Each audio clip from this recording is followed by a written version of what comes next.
বিশ্ব ফুটবলে দলবদলের বাজারে ফের আলোচনায় ভিনিসিয়াস জুনিয়র। ব্রাজিলিয়ান এই তারকাকে দলে ফেরাতে সৌদি প্রো লিগের ক্লাব থেকে এসেছে রেকর্ড পরিমাণ প্রস্তাব।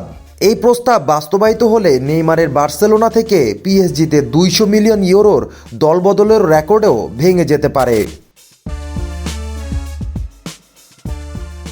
স্প্যানিশ গণমাধ্যম এল ডেসমার্ক জানিয়েছে, সৌদি আরবের ক্লাব আল আহলি ভিনিসিয়াসকে দলে নিতে 350 মিলিয়ন ইউরোর প্রস্তাব দিয়েছে। বাংলাদেশি মুদ্রায় যা প্রায় 4200 কোটি টাকার সমান। যদি ভিনিসিয়াস এই প্রস্তাবে রাজি হন তবে তিনি হবেন বিশ্বের সবচেয়ে দামি ফুটবলার।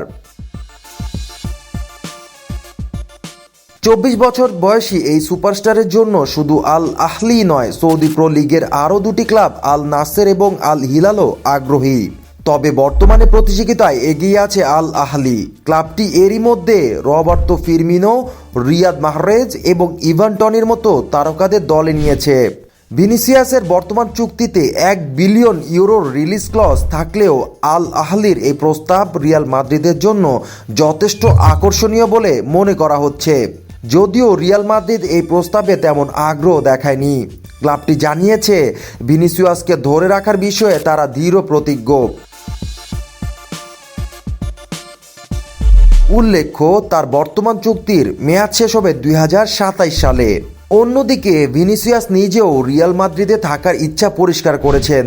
সম্প্রতি চ্যাম্পিয়ন্স লিগ একটি ম্যাচের পর টিএনটি স্পোর্টসে ব্রাজিলের সঙ্গে আলাপকালে তিনি বলেন, আমার স্বপ্ন রিয়াল মাদ্রিদেই থাকা এবং আরও শিরোপা জেতা। সেরা খেলোয়াড়দের সঙ্গে খেলাই আমার লক্ষ্য। এই ক্লাবের হয়ে উন্নতি করতে চাই এবং আরও শিরোপা জিততে চাই।